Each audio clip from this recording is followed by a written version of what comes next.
Good evening and welcome to Fl33tway's Roundup with your boy Darius, back at it again on another Wednesday afternoon, as always, to break down the news to everyone who tunes in tonight. And like I said before, we got ourselves a little bit of a semi-jam-packed episode, more so in the football section because we are getting closer and closer. Football season is almost here, and we're going to talk about that, but that's going to be kind of towards the later half of the show.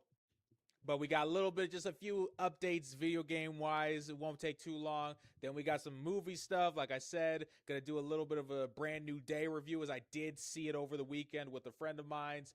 And let me tell you, I can't wait to talk about that movie, as well as kind of a little bit of the MCU being in some heat in the past few days with some cancellations. One of those cancellations we talked about, but another one happened, and it's a whole thing. We'll get into it, like I said. So let's go and get things started off here in the video game section, as we've been talking about this saga. Well, we've been talking about a lot of things in the negative side of video games, and we've been specifically talking about how recently we've been experiencing the death of physical media, as we discussed how Sony announced that they would be fully getting rid of physical media. If I'm correct, I want to say they said by 2027 that every future console, as well as future games they release, will no longer come with the physical disc. This has caused a humongous outrage involving with a lot of people seeing this and being like, what the heck are y'all doing? Like, we grew up on the physical media, and now you're taking that away and expect everyone to go full digital. And we even kind of talked about too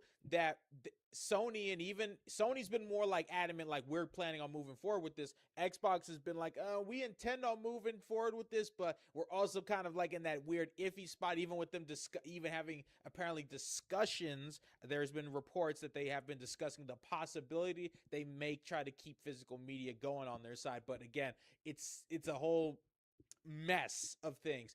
And it's funny because these companies are all talking about this whole digital future, but have been consistently proving time and time again why it's hard for people to be feeling comfortable or okay with this. We talked about Sony, after they lost licenses to movies, completely went into people's accounts and removed their movies that they paid their money for, and were like, yoink, yoink, yoink, yoink, yoink, taking all their movies. And it's like, dude, I paid for those movies. And it's like, well, we lost our contract, so you don't own the movie anymore because we don't own the movie anymore. And it's been just a whole serious thing. It's resulted in this big backlash on social media with a lot of people calling out Sony, wanting Sony to reply.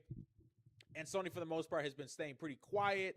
They've been trying to still post trailers for up-and-coming games, making posts for games that are about to come out or games that are out. But every time they make a post or YouTube video, the comments are full of people saying, hey, when are you going to bring back physical media? Hey, you need to address the physical media situation. What are y'all going to talk about that? And they've been trying their best to stay quiet, but finally they responded. The problem is that they didn't really respond to the community on a social media post. They responded to their investors about the backlash, as we had a post showing a video here where Sony responds to the backlash over ending PlayStation discs. Let me see if I can get into the post here. I'm going to pause the video because we may try to listen in on this. But Sony responds to the backlash over ending PlayStation disc. We put in a lot of thought and time, and we cautiously considered this, and we came to this conclusion, and we're going to cautiously move this forward. Where I guess they had kind of an investors meeting where a lot of these companies and stuff had to meet with their investors and kind of just share their future plans. And there's two things that a lot of people are taking away from this. There's the positive, but there's also the negatives.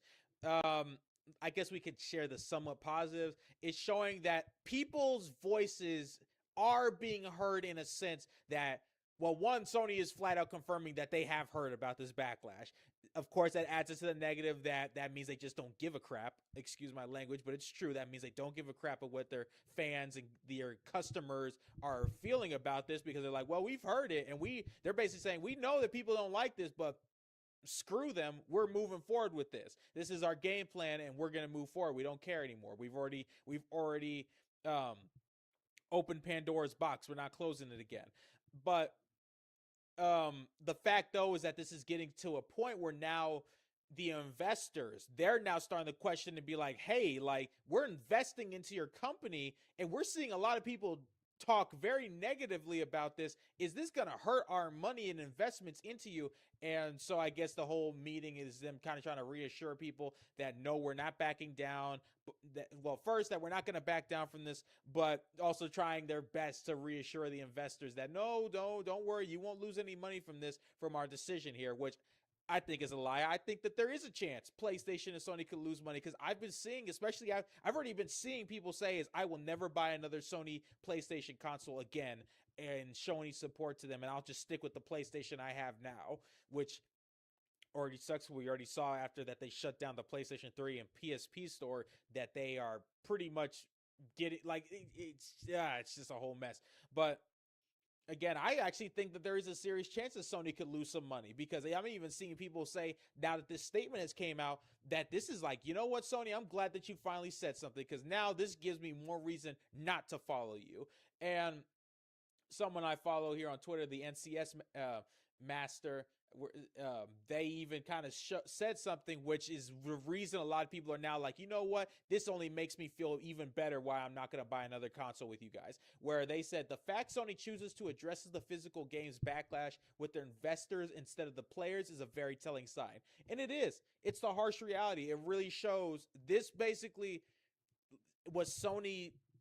They may not have said it out loud, but they said it with their actions, and their actions showed that after all this backlash they've been facing, after all their gamers and customers who have been Sony PlayStation fans for years on end since the first console have came out, instead of responding and talking to them, the people they decide to really reveal their response on how they feel about this and what their plans are the people, the investors. And it shows where their priorities are, where they do not care about the gamers. They do not care about their consumers. They don't care about their customers. They don't care about the loyal fans. They care about the investors. They care about the money. And this is one of those things where I seriously don't know if Sony is going to come out of this where they're going to make a lot of money, because everybody already knows that the PlayStation 6 is going to be a digital only console.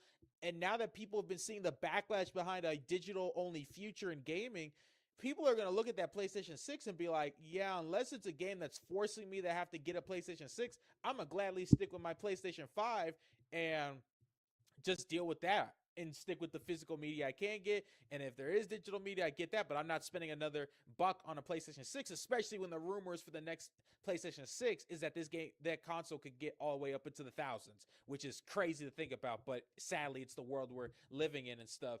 But yeah, so again, a little bit of a disappointing update as far as with this whole PlayStation physical media storyline that we've been talking about. So doesn't seem, again, this just kind of confirms more than what we knew, that Sony isn't backing down from this and that they are standing firm on their decision to basically kill physical media. Though I have been hearing reports though that they have been dealing with a lot of court cases, which some of them have revolved around this. So I don't know. We'll see how it all turns out. But at the moment, it's like there's not much we can really do. We can talk about it all we want. We can protest against it. But at the end of the day, they seem like they are not backing down on this. Another kind of negative video game news, one that's kind of been talked about for a while, but also speaks on like the overall like things being owned by stuff. This has been the discussion that's been brought up a lot of times, especially has been really brought to the light because of the recent college football situation we talked about with EA and them adding the microtransactions to really turn their Madden and college football franchises into cash grabs to try to get more money. A lot of YouTubers, like for example, very well-known YouTuber, we talked about him before, Brandon Perna, he made a video on his YouTube channel kind of breaking down the history of the Madden games, as well as sharing a little bit of history of EA and where they're heading now.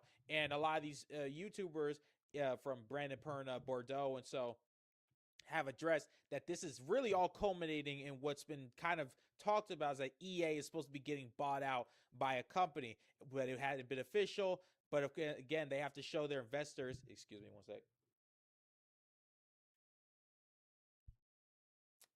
Don't y'all just hate when that happens, when you feel like you're about to sneeze, but you end up don't sneezing. So it's like now my mind is like ready for it, but at the same time, I hate when that happens. But again, this has been rumored for a while, and well, we did get our official confirmation here from Culture Crave that EA is officially a privately owned company. The main investors include Public Investment Fund of Saudi Arabia and Jared Kushner's affinity partners. Deal was worth $55 billion, which it speaks a lot of things. It speaks about, I mean, EA has already been kind of a cesspool of a organization and company. A lot of gamers have known this for a while and their practices and money, but this really speaks volumes on that. This speaks a lot of negative volumes that could only speak for the decline of EA and their practices, and that if you thought the microtransactions were already bad enough, it's going to get worse now. This is a sign that it's going to get worse. And if some of these names sound familiar, like Jared Kushner, I'm not the biggest on politics, but I know that Saudi Arabia and Jared Kushner, they're those groups that people are very frowned upon, especially for being well known for killing reporters, and hiding that kind of stuff, being some very evil people. And now they got their hands on EA as their company. And at the end of the day, and like I said, if you thought the microtransactions were already bad enough, now that EA is owned by Saudi Arabia and Jared Kushner, Jared Kushner's partners, this is going to speak volumes on EA is going to be upping those microtransactions. They're going to be getting more greedy. They're going to be slipping this stuff in. They're probably going to be even more deceitful, because now that they're privately owned, they're going to be a lot more quiet with how they handle things and controversies and stuff. So for all the college football fans, enjoy the time that we had when we were able to voice our frustrations and make EA change the smallest bit of changes, because now if another thing happens again, they ain't going to probably say nothing to their fan base, and they're going to probably stay completely quiet. There's going to be a shift. This is definitely a shift in the gaming industry, and again, it just adds into a lot of the negatives, how gaming is seriously turning for the worst. But again, just wanted to give those updates there for the video game side of things on this show. And we're going to go and move on now to the movie side of things, as we did get some big news that broke. Some big news, not a lot of good news. There's one good news, and it involves Spider-Man, while the other two are a little bit more on the sad to like, it kind of makes you mad news.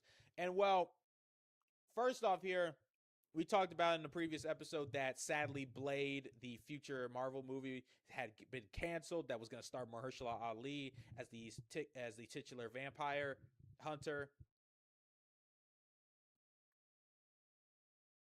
Sorry about that. Where Mahershala Ali was going to be starring as the titular vampire hunter Blade in this movie. This was a movie that was announced, I think, all the way back in 2019 for him to star in the film. People were excited. People were hyped. The most we had of him was at the end of Eternals. There was a voice that was his playing as Blade, where he goes up to the guy who's going to become, like, I think the Black Knight in that universe, and get the sword, and we hear his voice, and it's like supposed to be leading up to like Blade being a big part of this movie. Then we all started to hear like the talks, the pushback, and how there were so many changes, directors getting fired, writers getting fired, firings, all that kind of stuff, and just major delays. And it's just like, oh my goodness, what's going on here? The movie kept getting pushed back further and further. This got into a situation where I even found out from 3C Films, a YouTuber we discussed before, who's a reporter that I respect and I listen to a lot when I have the free time. But he even broke it down too, that during this period where Mahershala was waiting for the Blade movie, this dude was actively avoiding upcoming roles. That he was basically committing to Marvel for this Blade role because he was very excited. He just won an Oscar. He was trying to go on this high to then join the MCU and become a very fan favorite character in Blade.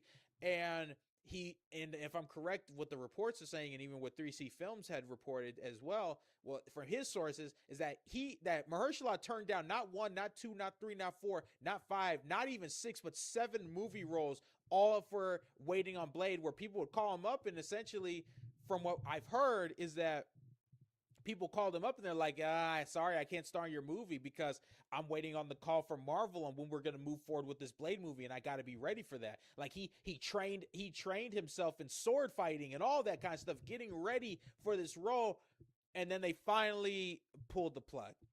They pulled the plug and announced that this movie is just, it's not happening. We talked about it, Kevin Feige saying he feels like a complete fool for failing this movie, that they couldn't get this done. And it's just been terrible. It even turned to the part where they made sets for the movie and stuff that then ended up getting repurposed for the Sinners movie that was by Ryan Coogler. Even Delroy Lindo, a guy who starred in that movie, he was supposed to be in the Blade movie along with Aaron Pierre. So a lot of things that were being done for that Blade movie ended up getting repurposed for Sinners because of how long that movie was taking. And well, finally, we got a statement from Mahershala where he was flat out asked from a reporter on the Blade situation, what he thought about it, and he did not hold back. He let his feelings all out. And honestly, I mean, I can't even blame him for being upset about this because, again, Marvel wasted his career in a sense. They made this man sit and wait and deny 7 whole movie roles waiting on this, only to pull the plug on him. And let me see here. I just saw it. Yeah, man, it broke my heart too because this is the movie I was interested and excited for, especially for the actor attached. And they did him so dirty, and we're gonna lead into that because another Marvel project got canceled too. But he said it out here where he straight up calls Marvel for this. He said, "You had me under contract. They have billions of dollars. If they wanted to do this movie, we would have done the movie. I feel ready to move on from the Blade questions. Those questions are for them." He kept it short, but as short as he kept his statement, he packed a punch. And basically saying, like, listen, they had me under contract. It kind of adding to the whole, like, they wasted parts of my career waiting on them to finally do this movie, and they just wasted me. And again, he then adds, is like, this is Disney we're talking about. This isn't just some small indie company or something like that, or some small movie studio. This is Disney. They have billions. And he's like, if they wanted to get this movie done, they could have gotten this movie done. Why they didn't get it done, I don't know, but stop asking me the questions. And it's just like, again, it sucks to see that this happened for this movie that had so much excitement and that even people feel should have been a very simple movie to do, and yet it took them this long. And it kind of adds it to the next thing because sadly we did get some breaking news. Wonder Man, a very well liked and received. Let me see here. Sorry about this, guys. Got this weird ad block thing trying to pop up. Let me see something. Sorry about that. I'm trying to close this out here.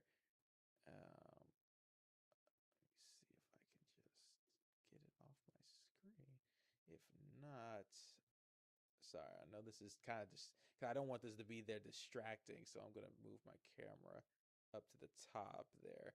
Okay, but yeah, so the other big news, Wonder Man has been canceled.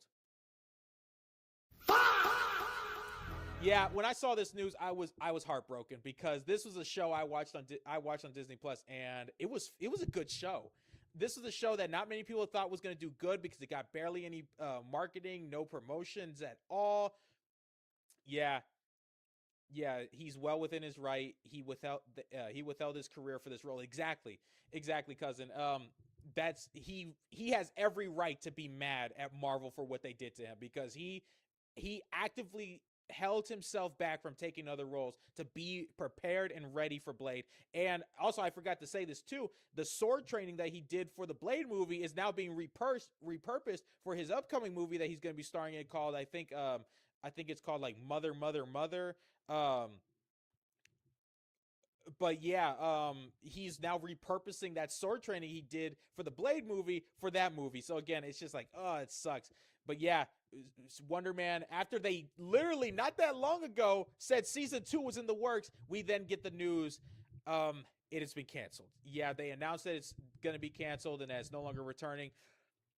And And yeah, I see that too. I was never interested in the project, not gonna lie, but I did hear it was actually good. Yeah, it was really good. This was a Disney Plus show that really surprised people because sadly the Marvel Disney Plus shows were kind of going on a really bad streak where people weren't liking them, the viewerships were low, and people were like, these shows are okay, but it's like they don't hold any purpose and feel like homework for the Marvel Cinematic Universe. But Wonder Man came out of nowhere and surprised everybody. Funny enough, the guy behind this series is the guy who directed Spider-Man Brand New Day. So he's been on a streak so far and delivering on Marvel projects. But yeah, we got the news and I was just like, are you serious, man? This was a good show, and now we don't even know if this character is ever going to show up again in another MCU project because you guys canceled this show. And I'm like, oh, this was a good one.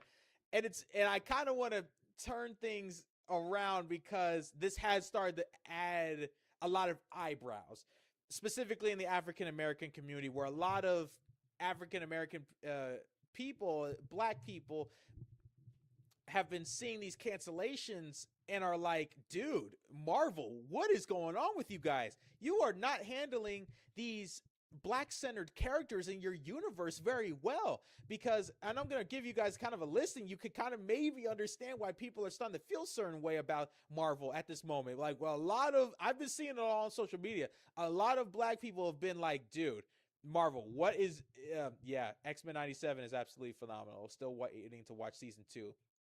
Yeah, very much so. X-Men 97 is good. But yeah, a lot of people, specifically in the black community, are starting to look at Marvel and the MCU like, wait a minute. Y'all canceled Wonder Man. That was a black-centered character. You canceled Blade. That was a black-centered character. But you guys got the nerves to go and announce Ghost Rider, which you guys will probably make sure that gets done, but you can't get these other ones done. And the list has been adding, because I'm going to give you guys a breakdown here of why people are starting to turn, a lot of people in the black community are starting to turn on the MCU, because let's go and break this down here. First off, Armor Wars, a movie that was supposed to be based on Rhodey, War Machine from the Iron Man movies. That was first supposed to be a show. Then it got repurposed to be a movie. Now the rumors are is that it no longer is going to be focused on Rhodey, and it's going to be set for the reboot after Secret Wars that will then introduce people to the new universe's Tony Stark. So that was a show that got turned to a movie that was going to focus on a black character that now has been basically semi-scrapped / being repurposed for Tony Stark. So that's not good. And we're even just talking about how the MCU has been handling a lot of their black-centered characters. Speaking of Rhodey, a character that is a black-centered character, the MCU has basically taken all of his character development and reduced him to, actually, ever since Civil War, Rhodey has been a Skrull. So all that character development that he's had since Civil War and all the way up to Endgame was basically a waste of time. And so long, Rhodey. So that's 2. Ironheart, a character that was introduced in Black Panther 2, the Riri Williams, who was the up-and-coming Iron Man, that in the comics, she becomes Ironheart and kind of the new Iron Man in a sense in the comics. And so they were introducing her for her to be part of that whole new regime. She gets her show. Guess what? The show gets barely any marketing from Disney at all, where the only marketing it gets is literally, if I'm correct, literally a week before it releases. So no marketing, resulting in the show basically being watched by nobody. So again, another black-led Marvel character show or project in the MCU that gets shafted by Disney. Blade gets constantly delayed to the point that now it is canceled. Another black-centered character in the MCU getting shafted by Disney. Now Wonder Man, another black-led series in the MCU that has been canceled by Disney. You start to see, once it's like, okay, maybe that's a coincidence. Second time, maybe it's still a coincidence. Third time, you're like, okay, maybe we got a problem here. Fourth and fifth time, Disney, what are you doing? Because you guys are not handling your black characters. Also, to add to it, because there's actually 7, Sam Wilson, our glorious Falcon, who is supposed to now be the new Captain America, his movie, let's be real, that movie, it was not bad, but it dealt with so many rewrites and basically resulted in a very messy film. Yeah, Oh, that's a good question there. How do you feel about Shuri being replaced so quickly? I feel her run was cut a little short, not gonna lie, but I'm excited to see the execution. I trust Coogler, but Disney has been dropping the ball on black characters. Yeah, Disney has been dropping the ball on black characters. Um, I think I trust Coogler to handle this right. I do think it does suck that Shuri's time as Black Panther is already being cut pretty short, but I trust that Coogler will find a way to seamlessly connect, especially at Comic-Con. She was standing, Letitia Wright was standing there next to who's going to be playing as our new T'Challa. So I believe that they will do it in a sense that it won't be disrespectful to her character, but also at the same time, I think that this is sadly Marvel is just trying to move as quickly as possible. They probably have been seeing, because I'm going to tell you this, cousin. A lot of people on Twitter, a lot of T'Challa fans, they are not happy about how the MCU handled T'Challa and completely keeping his character dead for Shuri to take over. So I think Marvel's trying to pivot. They saw how people have been upset about that and are like, okay, we hear you guys, you're upset. We'll bring a new T'Challa in with his son, and this will be the new T'Challa for the moving forward as Black Panther. So it does suck because I actually do like Shuri as Black Panther. I like Black Panther as a whole. I've even been in social media arguments where people have been so pro T'Challa, they've been so against Shuri in Marvel Tokon, the new fighting game. People have been against her being the Black Panther representation in the game, and I'm like, dude, this is her first time being in a video game, and you guys are complaining, talking about T'Challa this, T'Challa that. Like, let her have a chance, okay? Like, it's not like T'Challa is going to be dead forever. So it's still, I think that this is sadly just Marvel pivoting that they got to get back into T'Challa. But moving back into it with Sam Wilson. So first, his movie doesn't do good. It's a mix of things, from them constantly pivoting the movie from a Captain America movie to a Captain America / Hulk movie. So his first debut movie as Captain America now for Sam Wilson is a mess that doesn't even really give him a Captain America villain. It gives him a Hulk villain in the leader and Red Hulk. So not only did you shaft his first movie appearance, now we got Avengers Doomsday, where Sam Wilson is supposed to now be the new leader of the Avengers, as he's supposed to be transitioning from Falcon to Captain America. And guess what they do to the brother? They go and bring Steve Rogers back. Which I have my theories, and I'm not going to share them because I don't want the movie section to take too long, but I have my theories about Steve Rogers coming back. But again, people are like, dude, this is supposed to be his chance to shine as the new Captain America, and the first thing you do with the brother is have Steve Rogers get brought back. You know, and people feel like that is going to cause a rift, because people are going to now be all happy that Steve Rogers, Chris Evans, Captain America is back. So where does that leave Sam Wilson, Captain America, in this film? Even people, which I felt was a little of an overreaction. The other stuff, I understand where people are coming from. There was a little of an overreaction when the Doomsday trailer dropped, where people were like, I have my theories too. Yeah, I have my theories about Steve Rogers, man.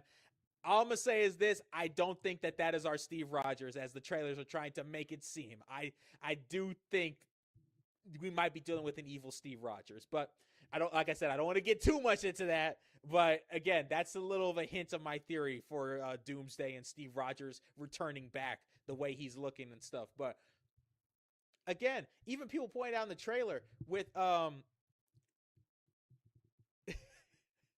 think I know what you're thinking, and I totally agree. I think would be such a sick idea. It really would. It would be a sick idea. But yes, exactly. Me too. Dude, you know what? I think we're going to have to talk, cousin, because we might need to start working on you and me doing this podcast together so that we could be talking. I'm being serious too, because I know you got a YouTube channel. I got a YouTube channel. I think you and me, we got to start working on trying to we need to start working on trying to turn this podcast into one where we both on here, so that we could be bouncing off of each other and talking about this stuff. You understand? We got to talk about that. I'm going to have to hit you up for sure. But again, with Sam Wilson in that trailer, a lot of people were, and I felt it was a little of an overreaction, but I also couldn't resist laughing and being like, oh, you kind of right. Because when the Doomsday trailer dropped, Sam Wilson gets like maybe a few seconds where his face flashes on the screen, no dialogue. But guess who gets away?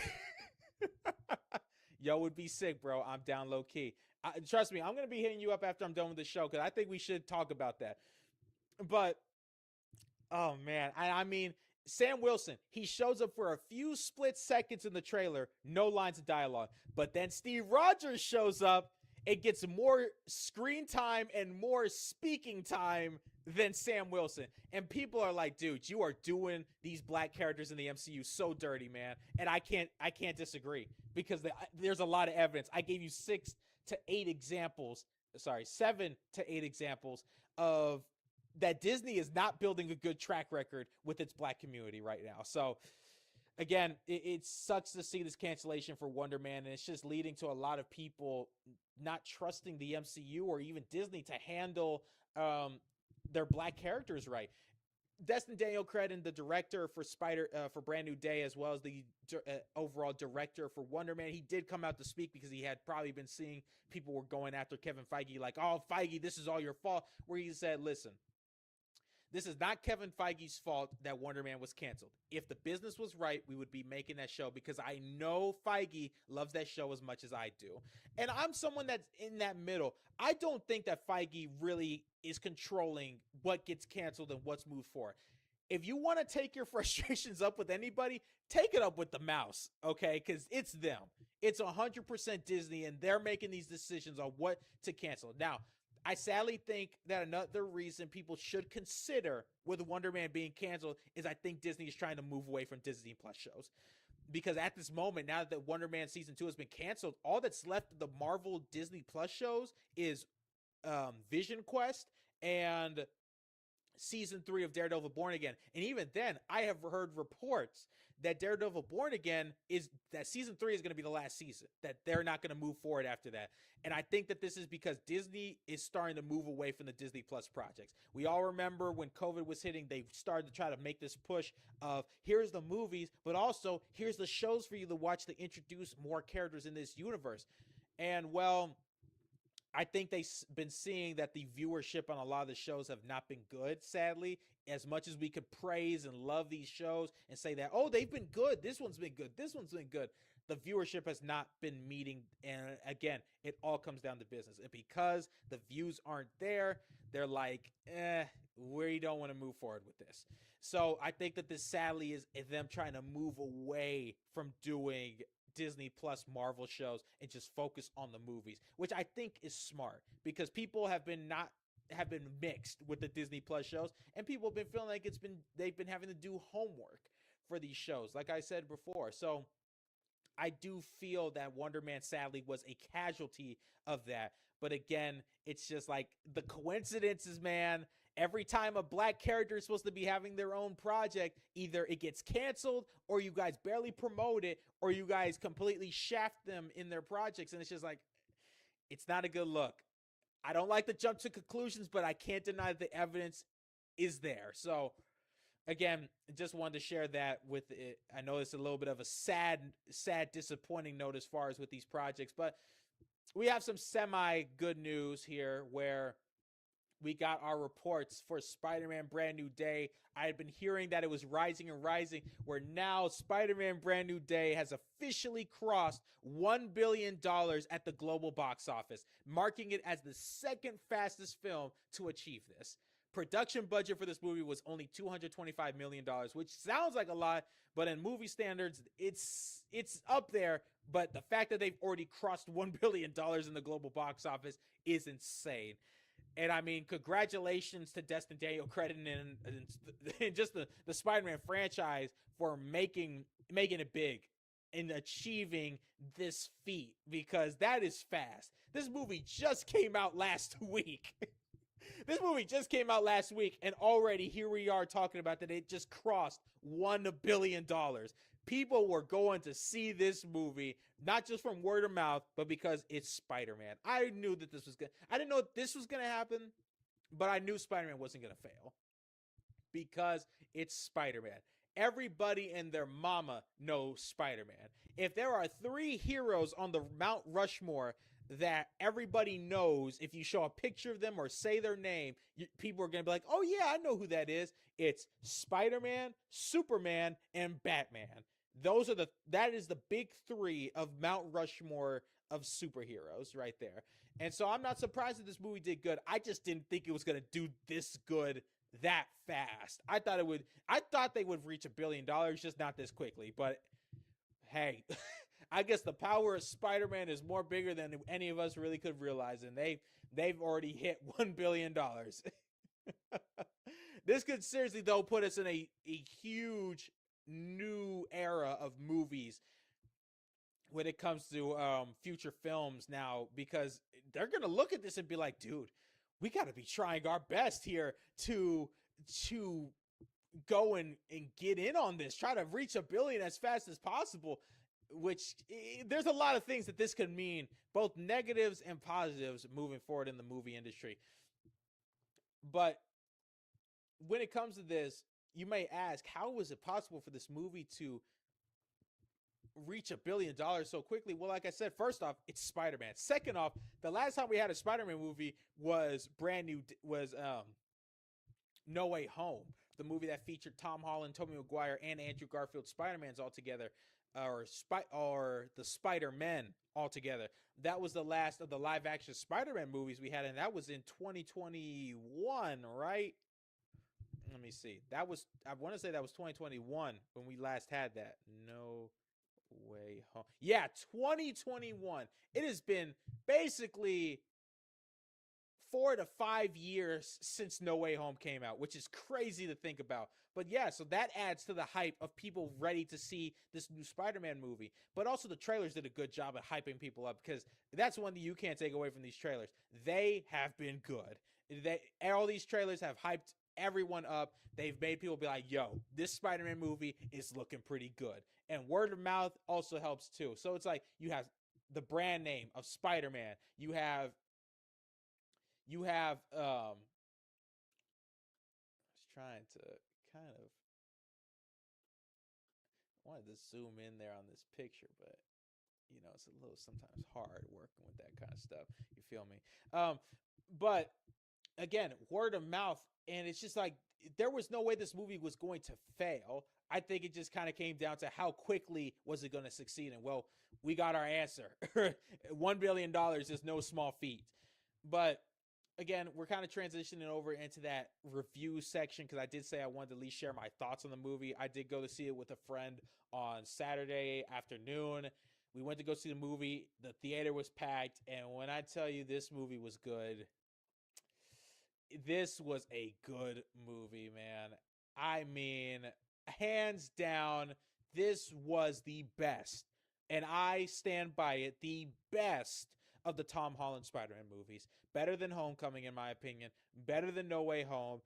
Definitely better than Far From Home. And I think it genuinely falls down into my top 3 Spider-Man movies. Those being, honestly, Brand New Day is tempting me to say number 1. Brand New Day, Spider-Man 2, and Into the Spider-Verse, with then 4 being Across the Spider-Verse and 5 being Homecoming, and then 6 being Amazing Spider-Man. That would be like my top 6 Spider-Man movies. But dude, like this movie was good. It hit on all the areas you wanted to see with a Spider-Man movie. And this kind of made me feel like I was growing up again, because I did grow up on the Raimi films, mainly the second one, because that was more around my year of when I was around to be seeing them. And I remember watching the first and second on DVD, and even watching the third on DVD of the Raimi franchise, the trilogy. And those movies were good. I mean, they were classics. And this movie brought me back to that. I was like, dude, this is a genuinely good movie, and they care about these characters. They care about the relationship between Peter and his friends. For a recap for some of you guys, in No Way Home, he had to basically go through with a spell that made everybody forget that Peter Parker was Spider-Man. And this movie kind of continues off of that, where now no one knows that Spider-Man is Peter Parker, and we're seeing that it is having an effect on his psyche. We have Peter Parker who's trying to live in an apartment complex. Well, he's dealing with depression. He's feeling alone, and we're also seeing him struggling because now he doesn't have the Avengers on his side. He doesn't have Tony Stark. He doesn't have MJ. He doesn't have Ned. And just dealing with all that on his own while trying to balance being Spider-Man, while also kind of pushing away Peter Parker. And that's what leads to the whole change in his body, where the spider aspect of him is coming out more, where he's becoming less of the man and more of the spider. And it's so good. There's even a scene, man, and it's like not a spoiler, but kind of spoiler. So if you don't want to be spoiled, mute me or turn away quickly and then come back like maybe 30 seconds. But there's a scene where Peter, after seeing MJ, which this was in the trailers, that MJ now has a boyfriend, he leaves the party. He's not even in costume, just swinging through the city as it's raining, and you feel so bad for him. He's swinging. You could see all on his face that hit him hard. And then there's this moment where he stops swinging, and you just see him start falling. And you know at that exact moment what is running through his head after he saw that. And it just is like, dude, it's like, oh my goodness. It's like the acting from Tom Holland was, the acting from everybody was good in this movie. Tom Holland was great. Zendaya was great. I think this hands down was her best performance as MJ in these films. But it was also good, and every part of this was great. The villain, I'm not going to say who it is if you didn't get it from the trailers, because I don't want to spoil everything, but the villain was good. Punisher was a great addition. Him and Spider-Man's connection in this film was so fun to watch. Their back and forth banter with Spider-Man telling Frank, hey, you can't be killing people, man. We don't do that. And Frank being like, oh, what do you know? This is how I do things. I'm going to handle things my way. Like, it was just fun seeing them bounce off of each other. But, oh my goodness. If there's one scene from this movie that I got to tell you as a word of mouth for you to go and see this movie, that Hulk versus Spider-Man fight scene, oh my goodness, it was great. It was cinema. It was top 5 MCU scenes for me. The Hulk versus Spider-Man fight is just pure comic book action. And it's like, as being someone who grew up in the 2000s, I grew up in the era of Marvel where they were treating their big 3 characters as Spider-Man, Hulk, and Wolverine. And I had 2 of those 3 characters in this movie fighting each other with a rated R character who had to get like PG-13, but still a rated R character like the Punisher in this fight as well, helping Spider-Man fight Hulk. And it's just like, oh my goodness, this is great. And it was so good to see Savage Hulk again, seeing Hulk get back into angry Hulk, because don't get me wrong, I'm not someone that really hates Professor Hulk. I actually didn't mind Smart Hulk, but to see Hulk revert back to being that full-blown, like, I'm mad, it was refreshing. And again, like I said, take my word for it, this is one of the best Spider-Man movies out there, 100%.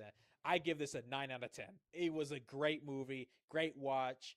It was definitely worth the price of admission, 100%. I give this a certified, you need to see this in a theater with a crowd, because it is an experience you don't want to miss. But we're going to go and move on here. That was just our movie section, and at least wanted to end it off with a quick little review of Brand New Day. Again, love the movie. It was great. It's a movie that I genuinely may be trying to look out for if it gets out on physical DVD to go and get it, because it was a movie this is a movie I will be rewatching as many times as I can. But moving on here into our final topic of the day here, and that is, of course, the sports side of things, where we got to talk about sports. You know how it is. You know this show, we love to talk about it. And hey, we've been having a lot of things with training camp, a lot of big news, but the biggest thing, everybody, football is almost back. Can I get a woo woo in the chat? Because football is finally back, baby. As our first preseason game is this Thursday night at 7 p.m., where it is, well, it's technically the Hall of Fame game, which is tradition. They have a Hall of Fame game between two teams that they'll randomly pick. Last year was the Detroit Lions and the Los Angeles Chargers, which was it was an okay game to watch, but still, it's just good to see football back. And so we got our Hall of Fame game this week, which counts as technically the start of the preseason, where our first matchup will be between the Carolina Panthers and the Arizona Cardinals, which some people are like, what, really? The Cardinals sucked last year, and the Panthers, they just barely snuck into the playoffs. But there's some reasons to watch this game, and that's because since it's a preseason game, we get to see some of the players possibly. We always have to wait for those confirmations, but we get to see the players who got drafted in this recent draft get to show off their stuff. So then we get to know, okay, what are we working with here? And well, we got the Carolina Panthers again and the Arizona Cardinals. I'm going to be watching this game 100% because I love my football and I can't wait to be watching the game. Whether it's preseason or not, I got to see some football again. I've been missing it. But, I don't love football as much as I love God. I just want to make that very clear. But I can't wait for this to be coming up.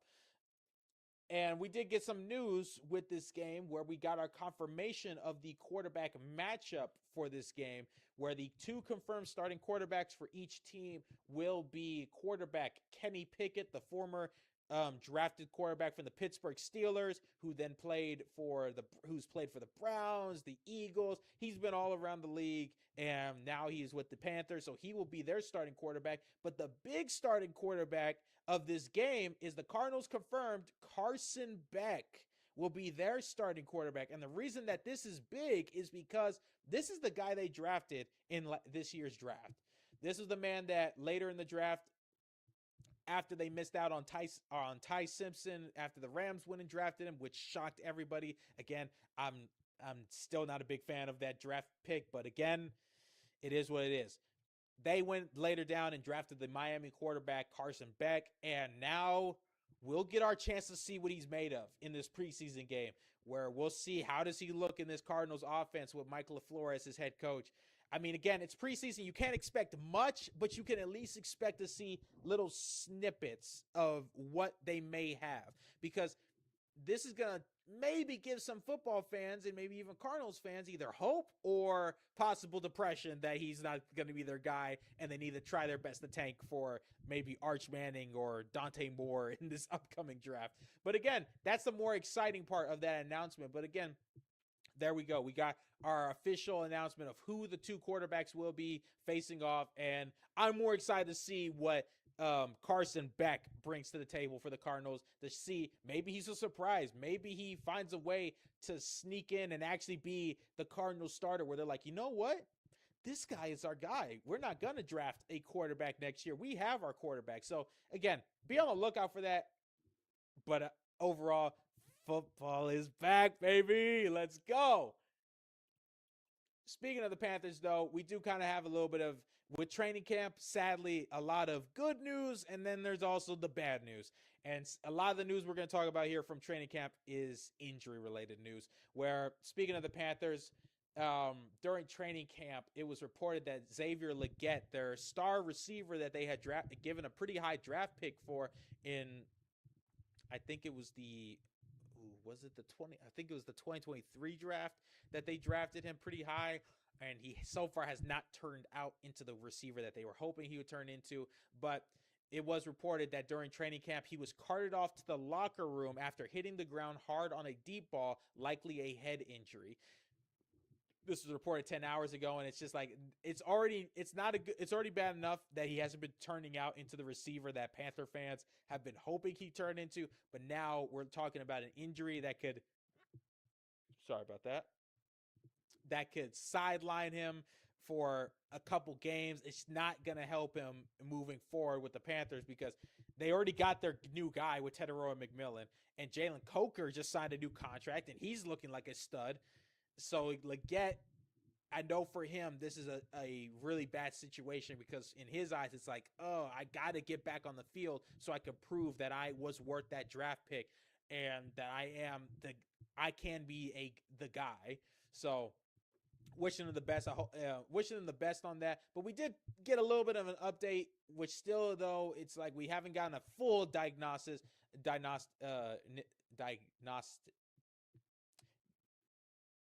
We did not get a full diagnosis. My bad. Sorry about that. Got stumbled on my words there.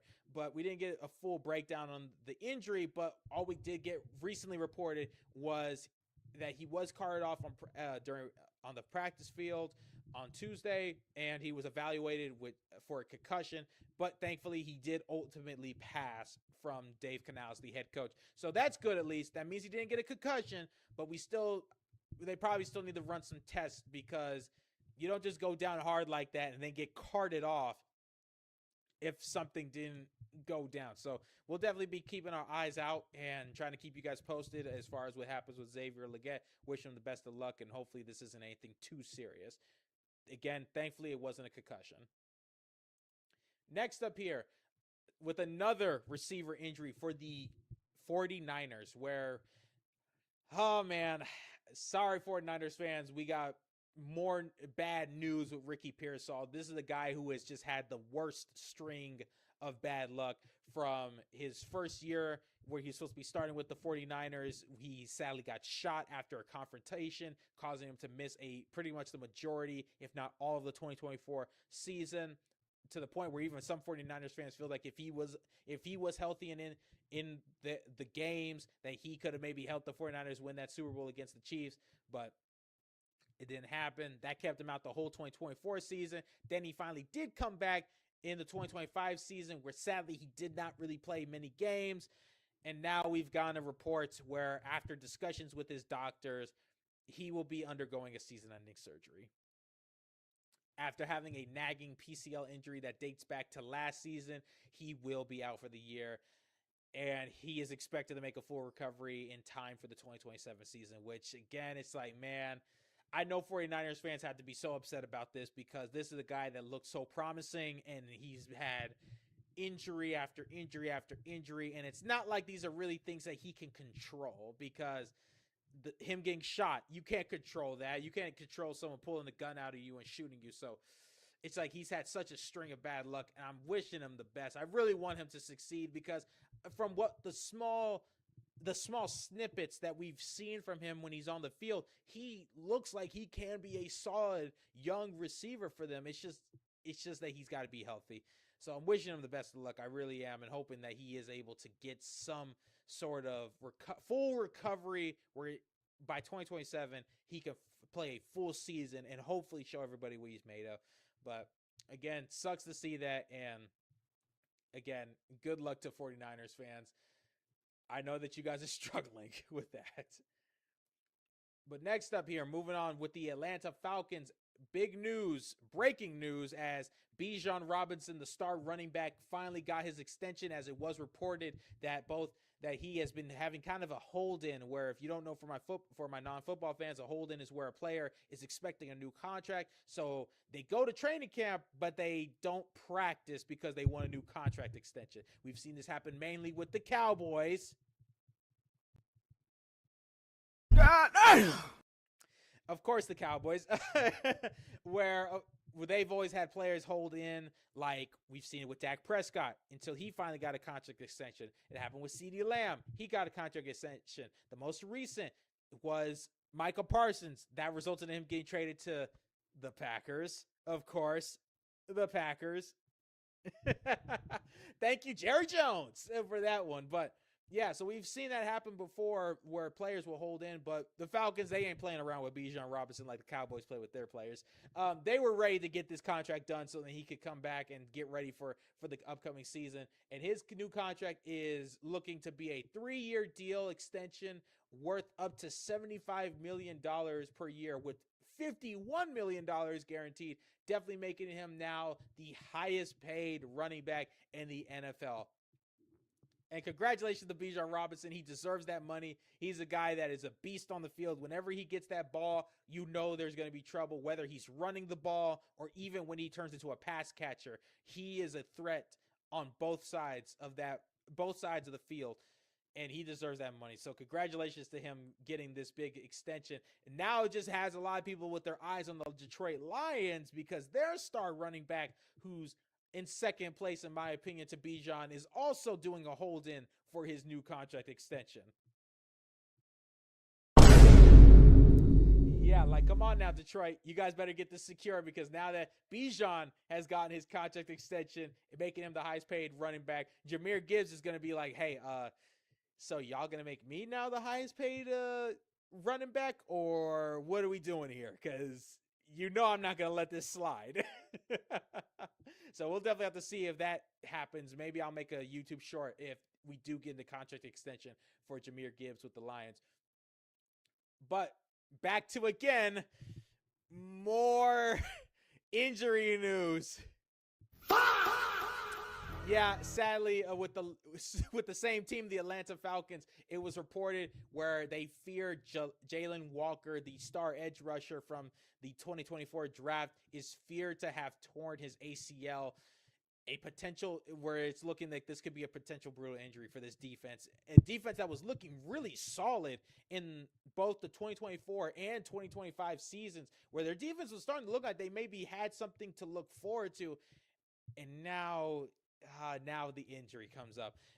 Thankfully, what we do know is that he will be having an MRI to confirm the injury from the practice, but it did draw an emotional reaction from his team. So far it is not looking good, and it's looking like it could be a torn ACL, which we, knowing how that goes, we've seen with, I know the struggle of having your star edge rusher be injured and not play anymore, and it cost your entire season.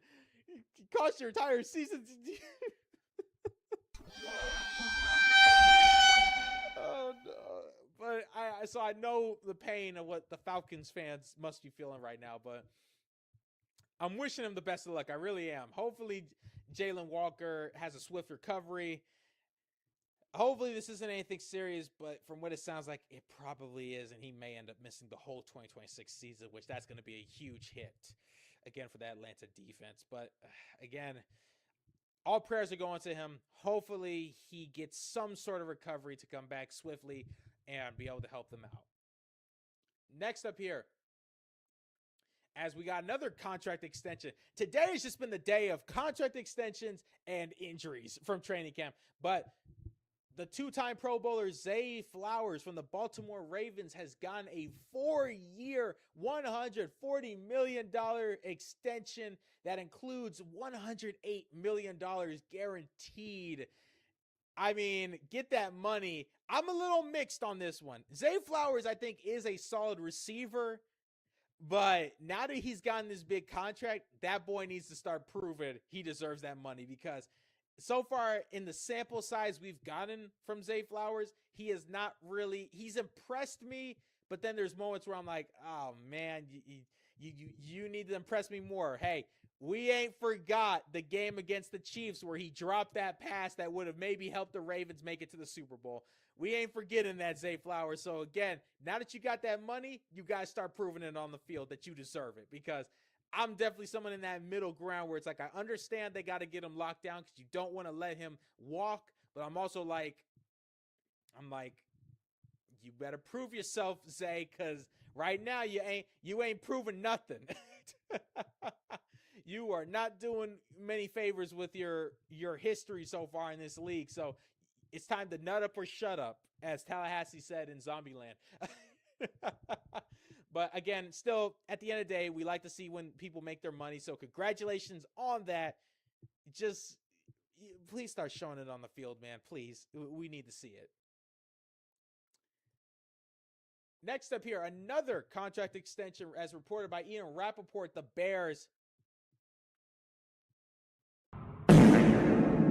Bears, they did sign an extension with their all-pro offensive tackle Darnell Wright, as the terms of the deal will be a 4-year, $116 million deal with $93 million guaranteed, done by his agents, and he cashed in.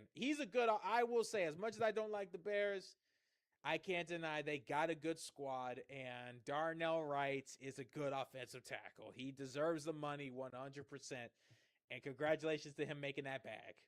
So they at least lock in another huge piece to that offensive line to keep their star quarterback Caleb Williams protected.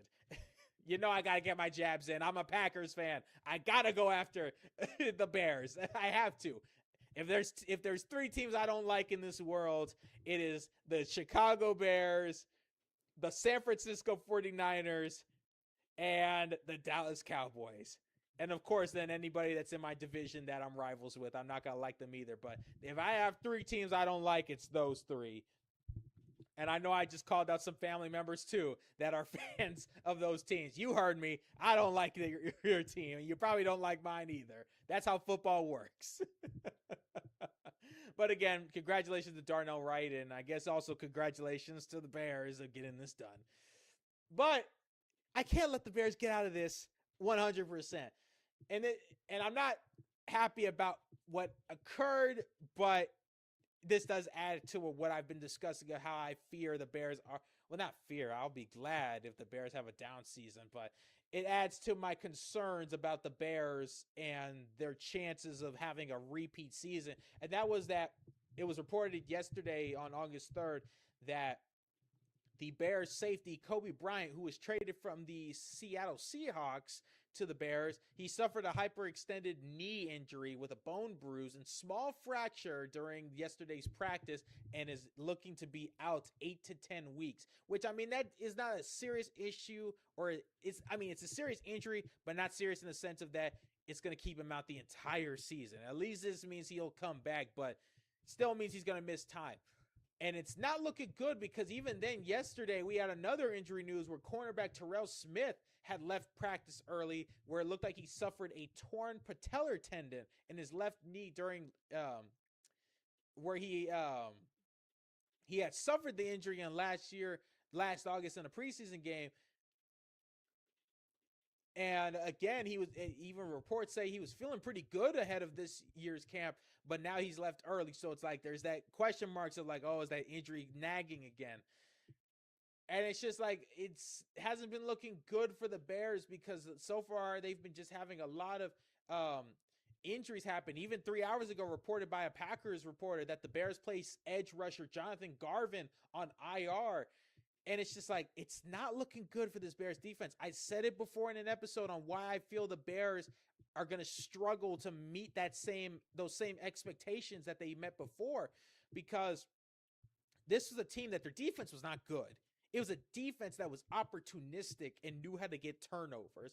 And now you are reporting, we just reported right there, it's not one, not two, but three players that just suffered injuries. One of them being on IR, which that could take God knows how long, but all these injuries are stacking up on their defense. And then that's adding it to already existing injuries, where on the physically unable to perform list, Kyler Gordon, cornerback, opened training camp. This was back on July 25th this year. He opened training camp on the PUP list. Then there was others. Offensive tackle Ozzie Trapillo, defensive lineman Shamar Turner, linebacker Noah Sewell, the brother of Penei Sewell, that's for the Detroit Lions, PUP list. Linebacker Keyshawn Elliott, PUP list. And now also TJ Edwards is on the non-football injury list. It's like, that is a lot of injuries to that defense. And it really starts to bring more of those eyebrow raises to the Bears being so willing to let some of their defensive pieces like Kevin Byard or Tremaine Edmonds go in free agency, where it's like now, or even CJ Gardner-Johnson, where now you're looking at it and you're like, you guys maybe should have kept those players, because now you're losing all these defensive players. And it's like, dude, if the Bears go into this season the way that they're going right now, I do not know how that Bears team is going to be able to replicate that very productive interception turnover season that defense was able to give them. And even then too, like this, the Bears, they have a lot of injuries. They're like, to me, as far as this offseason has been going, they are like side by side next to the 49ers on teams that are dealing with injuries, because the 49ers, they ain't safe either. We've already talked about last year how you've probably seen the memes and stuff of the 49ers being the hospital team where they just couldn't have anybody stay healthy. And even then, we got the news that they have currently 9 injuries through 5 practices. Mike Evans, the receiver that they got in free agency for the Buccaneers, he has a quad injury. Dazon Stribling, hamstring injury. Ricky Pearsall, the knee injury. Sorry, I keep saying industry. I mean injury. Ricky Pearsall, the knee injury. Mikhail Kamara, knee injury. Keon White, abductor. Malik Mustafa, hamstring. Christian Kirk, another receiver that's supposed to help with that receiving room, which they did bring. We did talk about. They brought Deebo Samuels back, who he started his career off with the 49ers, so at least they have him, but still, it's like, oh, that's not good. Christian Kirk, calf injury. Jordan James, rib injury. I keep saying industry. What is going on? Jordan James, rib injury. Kalen Black, abductor injury. So it's like, man, the Bears and the 49ers cannot catch a break with these injuries. And it is not a good sign heading into the season if they could possibly be seeing a lot of their star players on both offense, or especially on the defense, not be able to play in the first few games, because those first few games, people may not think it, but those first few games are pretty important, because they can really set a tone on how you're going to go into your season, as well as set a tone into placement, so that's very important.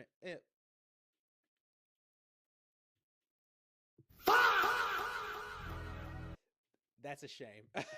But again, it's very important for these teams to have their players be available to them, so then they don't struggle. And again, I'm wishing, as much as I just went on my rant earlier, just saying how much I don't like the Bears and the 49ers, I don't wish injuries on players. So I am wishing them all the best, that hopefully they are able to have swift recoveries, so then the 49ers and Bears can be playing at least at 100%. So again, wishing both teams the best of luck for those players as well. And last up, to close off this show, we did have a signing happen in the past little couple days, where the Texans are reuniting with their edge rusher they drafted in Jadeveon Clowney, as that's where he started his career, was with the Houston Texans, had some good moments with them. Then he left, moved around the league. Then he was lastly with the Panthers. Then he was with the Cowboys. Actually had a really solid season. He was a free agent. There was a lot of rumors on teams that might be interested in going after him. I know my Packers had been rumored to be eyeing him, but I did hear the rumors that the Texans were interested in him. And well, he's reuniting with the Texans to see if he can add to this defense. And man, it's like the rich get richer. The Texans defense was already scary enough last year, and this team now is getting a really, in my opinion, solid edge rusher to add to this really pretty good defensive front. So again, it's like, I guess congratulations to the Texans. Y'all got better. Who knows? Maybe this might actually be their year now. Maybe their defense could seriously carry them all the way to the Super Bowl. But that is all that we have for tonight's episode. I'm glad for everybody that tuned in for tonight. I'm glad you stuck it out with me. I'm glad for my cousin that tuned in, keeping the questions going back and forth and keeping conversations. I'm glad, again, always happy to be doing this show. I don't do this for some sort of monetary gain. This is just something I enjoy doing and enjoy being able to bring the news to people I enjoy coming in, whether it's family, friends. I'm happy for you guys always tuning in and checking out this show. And I'm always just happy to be talking about this news with you guys. But as always, we are live Tuesday nights at 7:30 p.m. Central Standard Time, 8:30 p.m. Eastern Standard Time, and 5:30 p.m. Pacific Standard Time. Y'all stay cool. Check y'all later. Peace.